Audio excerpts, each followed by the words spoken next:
आप लोग सब खैर खैरियत से होंगे स्टूडेंट्स। आज हम स्टार्ट करने वाले हैं मैथमेटिकल फिजिक्स। ये कुछ स्कूलों में ये फर्स्ट ईयर का एक चैप्टर है, एक पूरी किताब है जो कि फिजिक्स से रिलेटेड है, फिजिक्स की ब्रांच कह सकते हैं। कुछ प्रॉब्लम्स है जो फिजिक्स में हम सॉल्व करते हैं बाय मैथमेटिक्स, ठीक है। तो इसको कहते हैं एमएमपी। तो ये एमएमपी जो है ये फर्स्ट ईयर में भी पढ़ाई जाती है, सेकेंड ईयर में भी, और आगे फर्दर बीएस फिजिक्स में भी ये आपको पढ़ाई जाती है।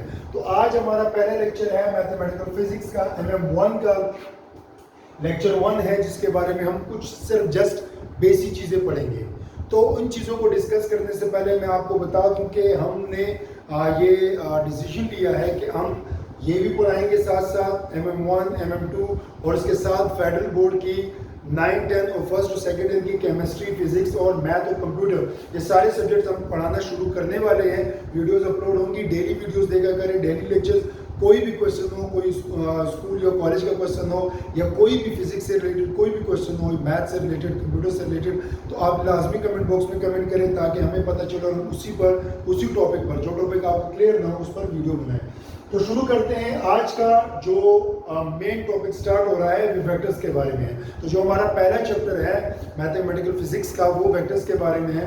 तो जहां हम वेक्टर्स की बात करते हैं तो साथ साथ हमें स्केलर्स की भी जरूरत पड़ती है कि हम स्केलर को भी डिस्कस करें कि आया इन दोनों में फर्क क्या है, स्केलर्स क्या होते हैं, वेक्टर्स क्या होते हैं। बेसिकली फिजिकल क्वांटिटीज हमने 9th क्लास में डिस्कस की थी। फिजिकल क्वांटिटीज बेसिकली क्या होती हैं? फिजिकल क्वांटिटीज वो क्वांटिटीज होती है जो मेजर की जा सकती हैं। हर वो क्वांटिटी जो मेजर की जा सकती, जो मेजरेबल हो, उसको क्या कहते हैं? Physical quantity. तो फिजिकल क्वांटिटीज बेसिकली दो तरह की होती हैं, एक होती है वेक्टर्स और एक होते हैं स्केलर्स। आज हम समझेंगे कि बेसिकली वेक्टर्स और स्केलर में क्या फर्क होता है, वेक्टर्स क्या होते हैं, स्केलर्स क्या होते हैं, वेक्टर्स के कुछ टाइप्स पढ़ेंगे कि वो क्या होते हैं। तो शुरू करते हैं। फॉर एग्जांपल के हम स्केलर से शुरू करते हैं। Those quantities, physical quantities which completely describe by only magnitude and unit.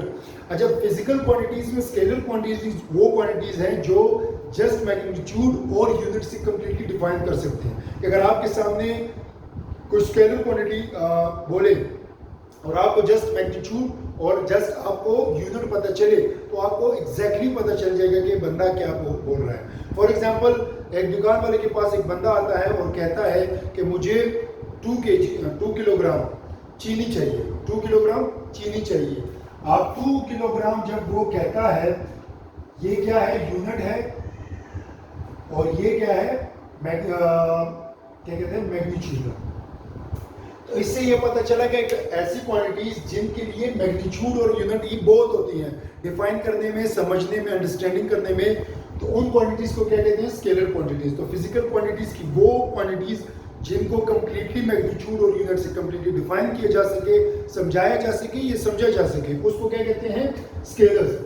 Like examples के तौर पे जैसे मैंने कहा 2 kg, तो मैथ हो गया, टाइम हो गया। टाइम का आपसे तो कोई भी नहीं कह सकता कि टाइम किस तरफ ट्रेवल कर रहा है। तो टाइम का एक स्केलर क्वांटिटी है। अगर आप टाइम के बारे में कुछ पूछे कि टाइम आपको कोई 1 घंटा, आप 1 घंटे का लाजमी ये नहीं कभी भी नहीं पूछोगे कि ईस्ट की तरफ या वेस्ट की तरफ, नॉर्थ या साउथ की तरफ, ठीक है।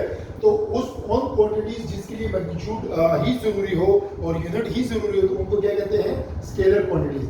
अब आते हैं वेक्टर्स क्वांटिटीज पर। वेक्टर्स क्वांटिटीज बेसिकली क्या होते हैं? वो क्वांटिटीज, फिजिकल क्वांटिटीज होती हैं जिनको कंप्लीटली डिफाइन करने के लिए यूनिट और मैग्नीट्यूड की जरूरत तो पड़ती है, बट उन सबसे इंपॉर्टेंट जो चीज होती है उसको कहते हैं डायरेक्शन। कि हमें डायरेक्शन की भी जरूरत पड़ती है कि बेसिकली डायरेक्शन क्या होता है। अब जैसे कि फॉर एग्जांपल आपसे अगर मैं कहूं कि यहां से वहां तक का फासला इतना है, ठीक है। अब या मैंने कहा कि मैं यहां से वहां तरफ जाऊं या मैं आपको भेजूं, तो जो सबसे इंपॉर्टेंट पॉइंट है, जो सबसे इंपॉर्टेंट चीज है, आप उसे क्या पूछोगे? आप पूछोगे क्या? डायरेक्शन। कि डायरेक्शन किस साइड पे है। फॉर एग्जांपल मैं आपसे कहूं कि फोर्स लगाओ, तो आप उससे जरूरी ये पूछोगे कि किस तरफ से फोर्स लगाऊं, ऊपर से लगाऊं, नीचे की तरफ से लगाऊं, राइट तरफ से या लेफ्ट तरफ से, कौन सी साइड से लगाऊं। तो वो जो है सबसे इंपॉर्टेंट पॉइंट जो है वो क्या है? डायरेक्शन। अगर आपको डायरेक्शन नहीं पता तो आपको बेसिकली उस वेक्टर्स के बारे में कुछ भी नहीं पता। तो वेक्टर्स का सबसे इंपॉर्टेंट पॉइंट जो है वो क्या है? डायरेक्शन। और यही डायरेक्शन जो है वो स्केलर्स को वेक्टर से अलग करते हैं। कि वेक्टर ऐसे क्वांटिटीज होते हैं जिनको कंप्लीटली डिफाइन करने के लिए हमें यूनिट और मैग्नीट्यूड के साथ साथ डायरेक्शन की जरूरत पड़ती है। फॉर एग्जांपल वेलोसिटी, अगर वेलोसिटी मैं कहूँ कि फला गाड़ी में बंदा जा रहा है और उसकी जो वेलोसिटी है वो है 22 किलोमीटर पर आवर, तो जो 22 किलोमीटर पर आवर है उसके लिए मुझे डायरेक्शन भी बतानी पड़ेगी। तो वेलोसिटी क्या है, वेक्टर क्वांटिटी। दूसरा है फोर्स, अगर मैं आपको कहूँ कि फोर्स, फॉर एग्जांपल कि एक प्लेयर खेल रहा है और सामने से बॉल आया और उसने मारा, तो ये जरूरी है कि उसने किस डायरेक्शन में फोर्स लगाई, ऊपर डायरेक्शन लगाई, लेफ्ट साइड पे, राइट साइड पे, किस डायरेक्शन में उसने फोर्स लगाई, कौन सी साइड पे, चक्का होगा या चौका, वो डिफाइन करेगा डायरेक्शन के, डायरेक्शन किस साइड पे है। अच्छा, अब वेक्टर्स को रिप्रेजेंट कैसे करते हैं, एक एरो से रिप्रेजेंट करते हैं किसी भी वेक्टर को। अब वेक्टर्स के जो एरो होते हैं उसके दो पॉइंट होते हैं, एक होता है टेल और एक होता है जो हेड होता है। अब जो टेल होता है वो किसी भी वेक्टर का इनिशियल पॉइंट होता है कि फॉर एग्जांपल यहाँ से स्टार्ट हुआ है कि यहाँ से अगर मैंने सदर जाना है तो ये जो मेरा पॉइंट है ये इनिशियल पॉइंट है, ठीक है, ये वाला पॉइंट क्या है, इनिशियल पॉइंट है, और मेरा जो लास्ट लोकेशन होगा, जो लास्ट पॉइंट होगा, उसको क्या कहेंगे, टर्मिनल पॉइंट है। अच्छा, अब जो टर्मिनल पॉइंट होता है या जो हेड होता है वो आपकी डायरेक्शन भी शो करता है। फॉर एग्जांपल कि अगर मैं यहाँ से चलना शुरू करता हूँ तो ये जो मेरी है ये डायरेक्शन है, इसको टर्मिनल पॉइंट भी कहते हैं। अच्छा, अब एरो की लेंथ कितनी है, एरो कितना बड़ा है, फॉर एग्जांपल ये एरो है, ठीक है, ये इसका टर्मिनल पॉइंट है, ये इसका इनिशियल पॉइंट है, तो ये जो दरमियान में डिस्टेंस है ना, ये जाहिर करता है मैग्नीट्यूड को कि कितना मैग्नीट्यूड होगा, कितना लंबा होगा, ठीक है, तो ये हमें क्या बताता है, मैग्नीट्यूड बताता है। अच्छा, अब इसके कुछ टाइप्स पढ़ते हैं वेक्टर्स के ही। तो पहला जो पॉइंट है वो है polar vectors. The vectors associated with linear direction effect are called polar vectors. कोई भी वेक्टर, कोई भी वेक्टर, कोई भी मोशन, कोई भी चीज जो लीनियर मोशन के साथ कनेक्टेड हो उसको क्या कहेंगे, पोलर वेक्टर्स। कि जो भी, फॉर एग्जांपल लीनियर वेलोसिटी है, लीनियर स्पीड है, लीनियर एक्सेलरेशन है, लीनियर फोर्स है, जितनी भी चीजें जो लीनियर या स्ट्रेट मोशन हो उसके साथ कनेक्टेड हो तो उन वेक्टर्स को क्या कहेंगे, polar vectors. For example linear velocity या फोर्स, फॉर एग्जांपल मैं अगर आपको यहाँ पे ऐसे फोर्स लगाता हूँ ऐसे, ठीक है, तो ये जो मैं फोर्स लगा रहा हूँ ये क्या है, लीनियर फोर्स है। तीसरा जो पॉइंट है, दूसरा जो टाइप है वो क्या है, null vectors. These magnitude is zero, hence initial point and terminal point coincide. For example के वो वेक्टर्स जिनको हम नल वेक्टर्स कहते हैं जरूरी है कि वो कोइंसाइड करें। फॉर एग्जांपल कि ये एक वेक्टर है और दूसरा वेक्टर, ठीक, इस तरह कोइंसाइड करे, उसको क्या कहेंगे, नल वेक्टर्स के, जिसका आंसर क्या है, जीरो। बट ये वो वाला जीरो नहीं होता, इस जीरो की डायरेक्शन भी होती है। यहाँ ये पॉइंट बहुत ज्यादा जरूरी कि नल का मतलब जीरो कभी भी नहीं है कि मैग्नीट्यूड तो जीरो होगा बट इसकी कोई ना कोई डायरेक्शन होगी। इसको वो आम मैथमेटिकल वर्ड में जो हम जीरो कहते हैं, ये वो जीरो नहीं, ये बिल्कुल डिफरेंट है। क्यों? क्योंकि इसकी डायरेक्शन भी होती है।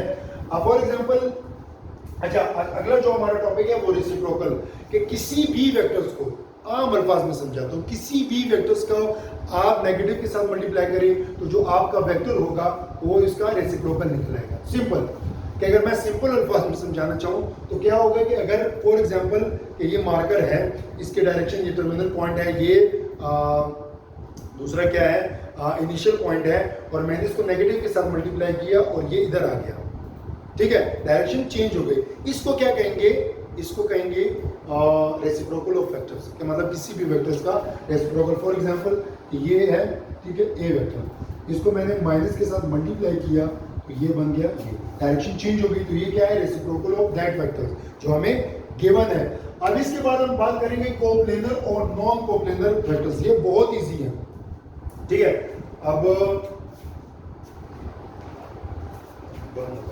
अब फॉर एग्जांपल मेरे पास ये दो मार्कर है, ठीक है, ये दो मार्कर।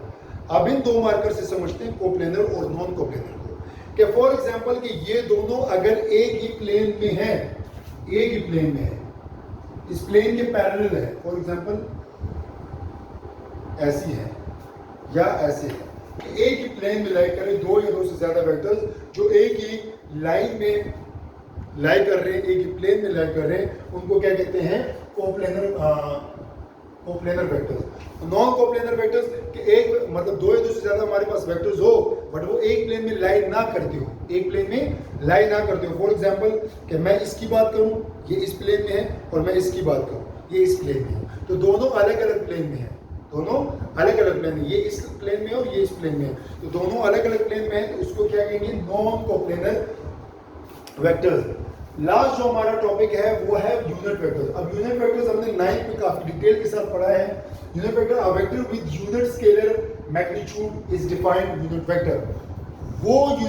वो वेक्टर्स जिसका मैग्नीट्यूड हमारे पास 1 आई, वो यूनिट वेक्टर, बार बार बता रहा हूँ, वो यूनिट वेक्टर जिसका मैग्नीट्यूड हमारे पास 1 है उसको क्या कहते हैं? Unit vector. अब यूनिट वेक्टर का फार्मूला क्या होता है? वेक्टर्स डिवाइडेड बाय वेक्टर का मैग्नीट्यूड, कि आप वेक्टर को वेक्टर के मैग्नीट्यूड के साथ डिवाइड करो तो ये हमें क्या बताएगा? Unit vector. अब यूनिट वेक्टर की ये तो डेफिनेशन हो गई। अब यूनिट वेक्टर को अगर हम समझना हो कि यूनिट वेक्टर बेसिकली होता क्या है, हमने जितने भी वेक्टर्स की बात की कि vectors, coplanar vectors, polar vectors, reciprocal, null vectors, coplanar vectors, जितने भी वेक्टर्स हमारे पास हैं उन सब की डायरेक्शन हमें यूनिट वेक्टर बताता है। कोई भी वेक्टर है तो उसकी डायरेक्शन हमें कौन बताता है? Unit vector. Unit vector basically हमें क्या करता है? हमें डायरेक्शन बताते हैं किसी भी यूनिट की, किसी भी वेक्टर की। तो ये था हमारा आज का topic, mathematical method of physics का पहला लेक्चर, एमएमपी का पहला लेक्चर था। इससे इंशाल्लाह ऑनवर्ड सारी क्लासेस होंगी, डेली क्लासेस होंगी। और ये तो फिर बेसिक चीज़ें थी, तो आगे प्रैक्टिकल के तौर पर भी मैं कोशिश करूंगा कि करवाऊँ। ये सारी चीज़ें समझने के लिए चैनल को ज़रूर सब्सक्राइब करें, ताकि आपको डेली के डेली आपको नए लेक्चर्स, जितने भी आपकी प्रॉब्लम जो सारे मिले। और दूसरी बात कि अगर आपको कोई प्रॉब्लम है किसी भी सब्जेक्ट में, कोई क्वेश्चन समझ नहीं आता, तो आप लाजमी कमेंट बॉक्स में कमेंट करें, हम उस आपके कमेंट पे वीडियो बनाएंगे। Thank you so much.